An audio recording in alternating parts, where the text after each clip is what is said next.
Bu Siska, maaf nih ya Bu, mumpung orangnya ada. Kapan mau ngelunasin utang catatan warung saya dari 2 bulan lalu? Kebutuhan belanja warung saya juga butuh muter modalnya loh Bu. Aduh, Bu Titi, kenapa sih sore-sore gini pakai teriak-teriak segala? Punya etika nggak? Maksudnya apa? Nyindir dan nagih saya di depan orang banyak begini, mau bikin saya malu? Loh, kok malah saya yang disemprot? Ya saya nagih karena Bu Siska ditagih baik-baik lewat pesan singkat nggak pernah dibales. Janji minggu lalu mau dibayar.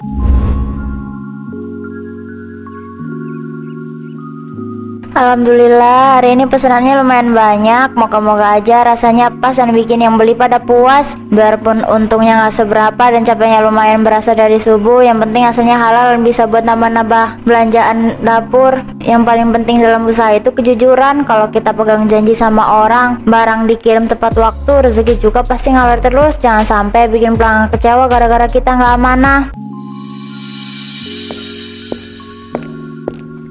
Permisi Mbak Lia. Wih, Masya Allah, wangi banget ini dapur dari luar. Dari tadi pas saya nyapu halaman, aroma kue bolu sama lapisnya udah menembus ke rumah saya loh. Bu Titi, ayo masuk Bu, duduk dulu. Ini Bu, biasa lagi ngejar restoran pagi-pagi, ngemas kue, pesanan buat arisan nyonya kompleks sebelah nanti sore. Rajin banget sih Mbak Lia ini, komplit banget kelihatannya. Tapi nggak keteteran tuh kerjaan sendiri, mana pesannya kelihatan banyak banget begitu. Lumayan pegel sih Bu, tapi ya dinikmatin aja. Saya sengaja selesain dari pagi biar nggak buru-buru. Soalnya saya nggak berani kalau sampai telat ngirimnya. Kasihan orang udah bayar DP dan percaya sama kita. Bagi saya janji itu utang yang berat banget kalau nggak ditepatin Bu. Setuju banget saya Mbak, jarang lo ada penjual yang seprinsip dan sama Mbak Lia begini. Makanya rezekinya lancar terus, pelanggannya makin banyak. Beda banget ya sama gaya hidup orang zaman sekarang yang pada mau serba instan. Amin, makasih ya Bu Titi doa baiknya. Ya namanya hidup pas-pasan gini Bu, yang kita punya kan cuma nama baik sama kepercayaan orang, jadi harus bener-bener dijaga. Benar banget Mbak, ya udah deh saya nggak mau ganggu lama-lama, nanti malah makin tersita waktunya. Niatnya tadi cuma mau lihat wangi apa, ternyata wangi rezeki. Saya balik ke depan dulu ya Mbak Lia. Siap Bu Titi, makasih banyak ya.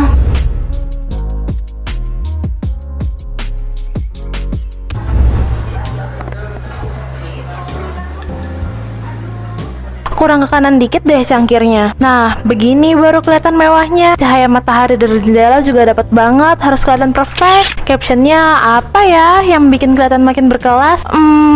Enjoying my expensive Wednesday with fine coffee, serve the world for a hardworking queen. Nah, cakep banget. Tambah hashtag mewah itu pasti sama hashtag gaya hidup sultan. Biarin aja orang-orang kompleks sama followersku pada iri lihat hidup aku yang serba bergelimang harta gini. Di zaman sekarang itu, kalau nggak kelihatan kaya, orang nggak bakal menghargai kita. Sukses itu nggak cuma diomongin, tapi harus kelihatan glamor di depan umum.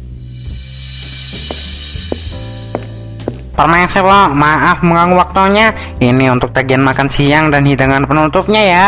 Oh iya, berapa totalnya Mas? Total keseluruhannya jadi 1.350.000 ya Bu. Oh oke, lumayan ya untuk makan siang sendiri. Bentar ya Mas, saya ambil kartu dulu. Waduh, kartu yang ini limitnya udah mepet kemarin gara-gara beli baju baru. Kalau kartu yang satu lagi kan udah nunggak bulan lalu. Duh, moga-moga kartu kredit yang ungu ini belum diblokir sama bank. Kalau sampai ditolak di depan pelayan gini, bisa berabe dan bikin malu setengah mati. Pakai kartu ini aja ya Mas, diproses sekarang aja. Baik Mo, mohon ditunggu sebentar ya.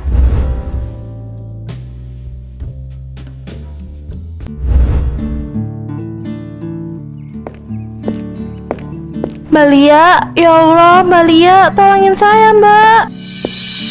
Bu Siska, astagfirullahaladzim, kenapa Bu? Kok sampai menangis sesubkan begini? Saya bingung banget, nggak tahu lagi harus minta tolong sama siapa di komplek ini kalau bukan sama Mbak Lia.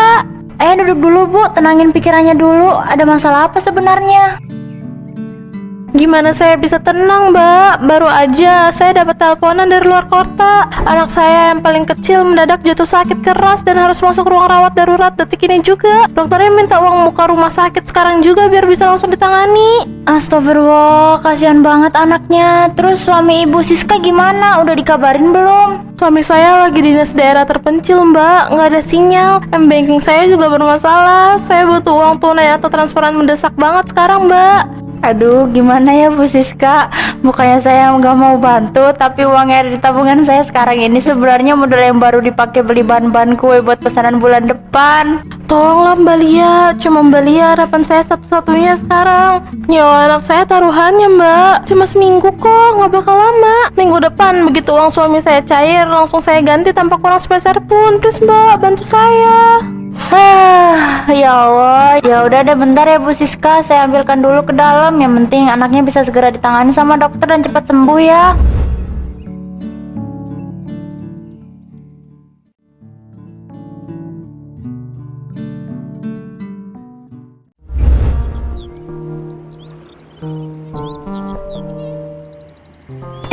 Selamat pagi Bu Siska. Wah, baru pulang belanja ya Bu? Iya Mbak Lia, selamat pagi. Ini cuma beli kebutuhan sedikit tadi di luar. Gimana kabar anaknya Bu? Udah sembuh dan pulang dari rumah sakit kan? Oh iya, alhamdulillah udah mendingan kok Mbak. Udah penanganan dokter kemarin. Alhamdulillah kalau begitu. Oh iya Bu Siska, maaf banget nih, saya mau tanya boleh nggak? Mau tanya apa ya Mbak? Ini kan udah lewat seminggu dari janji kemarin. Uang tabungan yang dipinjem kira-kira udah bisa dikembalikan nggak ya Bu? Soalnya hari ini saya harus banget belanja bahan baku modal kue. Stok bahan di dapur saya udah habis total dan pesanan orang udah mulai nungguin. Aduh Mbak Lia, maaf banget nih. Tadi pagi tuh sebenarnya saya udah siap-siap mau transfer ke rekening Mbak Lia. Tapi nggak tahu kenapa aplikasi M-Banking di HP saya error terus dari subuh. Loh, kok bisa error Bu? Terus kalau dari suami Ibu Siska gimana? Bukannya katanya jadwal gajiannya minggu ini ya? Aduh Mbak, kantor suamiku itu kan perusahaan besar. Kadang bagian keuangannya suka terlambat memproses gaji karyawan. Masa hal kayak gitu saya yang atur?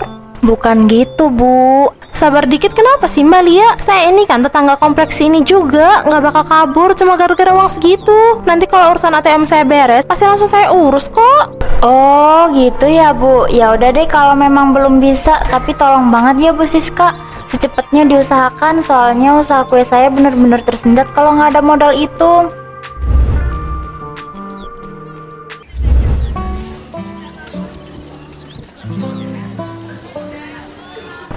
Pak Haji, maaf ya, belanjaan mentega, terigu, sama telurnya dikurangin separuh dari catatan kemarin aja deh. Saya nggak jadi ambil banyak.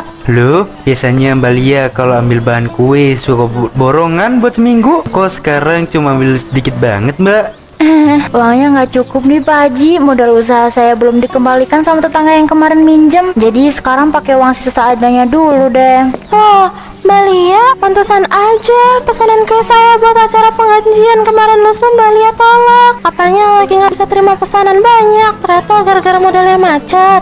Iya nih Mbak Maya, maaf banget ya, kemarin sempat nolak pesanan arisannya. Modal simpanan saya habis dipinjem Bu Siska 2 minggu lalu. Wah, kok bisa? Katanya anaknya sakit mendadak, tapi sampai sekarang tiap ditagih ada aja alasannya. Jadi saya nggak berani ambil pesanan besar dulu karena nggak ada uang buat beli bahan. Astagfirullahaladzim, Bu Siska minjem uang kembali juga alasan anak sakit. Iya Mbak Maya, memangnya kenapa ya? Lah, ke saya juga dia belum bayar uang arisan kelompok 2 bulan berturut-turut. Kemarin dia bilang ATM-nya hilang. Tapi anehnya ya Mbak Lia, 2 hari lalu di IG story-nya dia baru aja pamer beli HP keluaran terbaru sama pamer foto perawatan di salon mahal. Anak sakit dari mana? Orang anaknya kemarin saya lihat main sepeda di lapangan segar bugar kok. Masa sih Mbak Maya, anaknya nggak sakit? Nggak sama sekali Mbak Lia. Parah banget itu orang, tega-teganya bohong bawa-bawa nama anak cuma demi pinjam uang modal usahanya Mbak Lia. Kita nggak bisa diemin nih orang.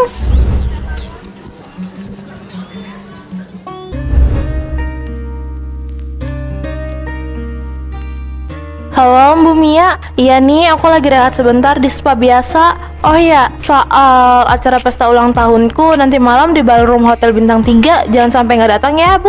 Baju dress code-nya harus yang glamor loh, biar pas kalau masuk foto-foto dokumentasi kita. Wah, meriah banget ya Bu Siska. Terus gimana soal acara arisan eksklusif kita besok? Terus gimana soal acara arisan eksklusif kita besok lusa? Oh, tenang aja Bu Mia. Buat arisan besok, seluruh biaya konsumsi hidangan di kafe mewahnya biar aku yang tanggung semuanya. Berapapun habisnya beres deh. Yang penting geng arisan kita tetap jadi yang paling berkelas di lingkungan ini. Ibu Siska, perawatan spa facial sama manicure-nya udah selesai ya Bu. Ini untuk rincian total pembayaran hari ini 980.000. Ini ya Mbak, ambil aja 1 juta, sisanya 20.000 simpan aja buat tip kamu. Terima kasih banyak ya Bu Siska, dermawan sekali. Hati tenang, penampilan segar, makin kinclong. Pakai uang tunai sisa pinjaman kemarin aja dulu, toh masih ada sisa. Soal si Lia atau tetangga lain yang nanti mau datang nagih, halah gampang.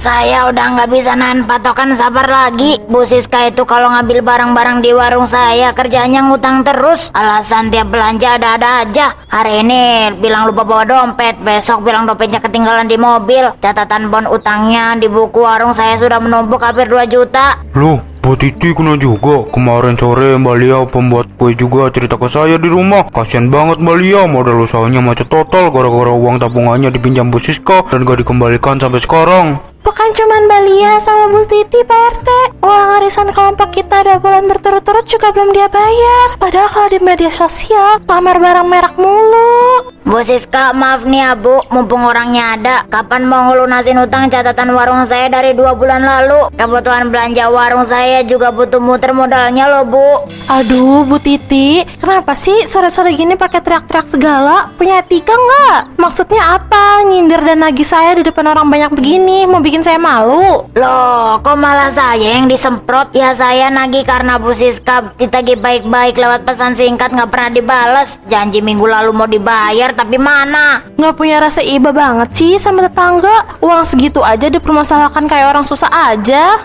Nanti pasti saya bayar, nggak bakal kabur saya dari komplek ini. Nggak usah bikin drama dan jatuhkan nama baik saya di depan publik ya.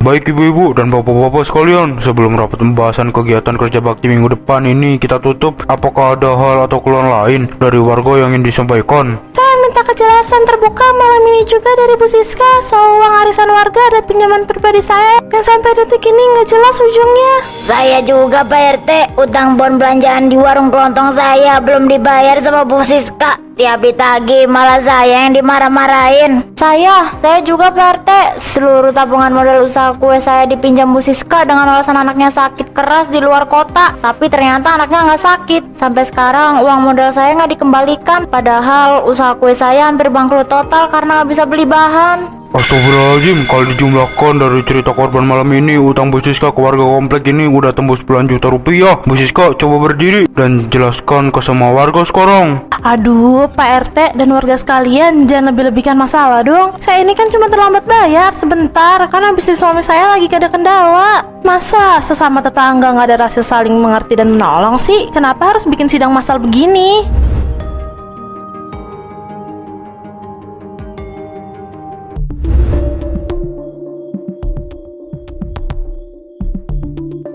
Selamat malam, apakah benar ini rumah milik Bu Siska? Kami dari pihak leasing resmi melakukan tindakan penarikan unit mobil yang parkir di garasi ini karena cicilannya udah menunggak totalnya selama 7 bulan berturut-turut. Permisi Pak RT, saya juga membawa surat peringatan ketiga dan surat panggilan penagihan kredit macet dari pihak bank untuk Bu Siska atas tunggakan beberapa kartu kredit. Jangan mas, tolong jangan ditarik sekarang mobilnya. Tolong kasih saya waktu beberapa hari lagi. Jangan bikin saya malu di depan seluruh tetangga saya. Astagfirullahaladzim, lihat semua warga. Ternyata mobil mewah dan barang-barang bermerek yang selama ini sering dipamerkan di media sosial itu cuma hasil cicilan macet dan utang sana sini. Gaya hidup elit, ekonomi sulit.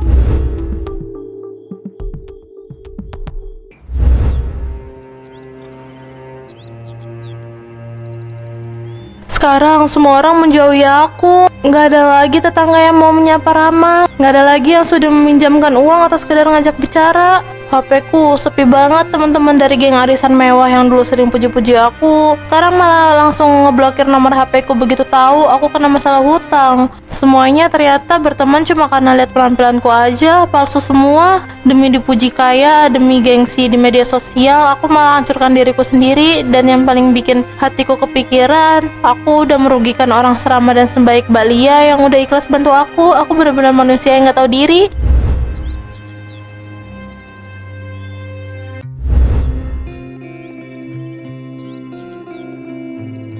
Mbak Lia, pertama-tama saya mau mengucapkan terima kasih banyak karena Mbak Lia masih sudi mengizinkan saya masuk ke rumah ini. Saya minta maaf sebesar-besarnya dari lubuk hati saya yang paling dalam atas segala kejahatan dan kebohongan saya sama Mbak Lia. Tenangkan diri dulu. Saya ngaku salah banget Mbak. Saya benar-benar manusia yang gak tahu diri. Selama ini saya terlalu buta sama gengsi, haus pengen dipuji dan kelihatan kaya di mata orang-orang. Sampai-sampai saya tega berbohong, bawa-bawa nama anak sakit demi makan uang tabungan modal usahanya Mbak Lia. Setiap malam saya nggak bisa tidur nyenyak karena dikejar rasa bersalah Mbak. Jujur ya Bu Siska, waktu itu saya kecewa dan sedih banget. Bukan cuma karena uang modal saya yang habis sampai usaha kue saya hampir bangkrut total, tapi karena kepercayaan saya disalahgunakan. Saya ikhlas bantu karena mikirin anak Bu Siska yang katanya sakit keras. Ternyata itu cuma karangan cerita.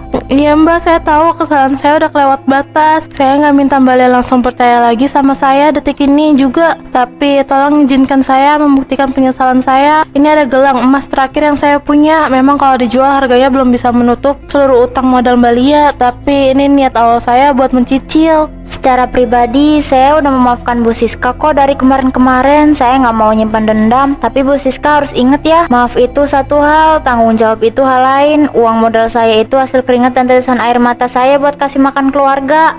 Iya Mbak Lia, saya paham banget. Saya janji, saya udah hapus semua akun media sosial saya. Saya nggak mau lagi pamer-pamer kehidupan palsu.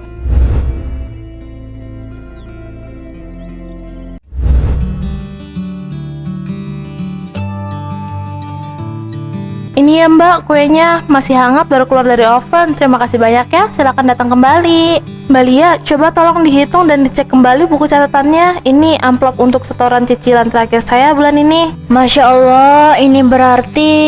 Iya Mbak Lia, hari ini alhamdulillah seluruh utang saya ke Mbak Lia, ke Bu Titi, Bu Maya, dan semua warga komplek udah lunas 100%. Nggak ada sisa 1 rupiah pun. Alhamdulillah, selamat ya Bu Siska. Saya benar-benar bangga sama perjuangan Bu Siska selama bertahun-tahun ini. Bu Siska udah buktiin niat baik dan kerja kerasnya dengan cara yang sangat terhormat. Semua ini berkat kebaikan dan kesempatan kedua dari Mbak Lia juga. Sekarang hidup saya jauh lebih sederhana dan harus kerja keras setiap hari. Hati terasa damai dan tenang banget.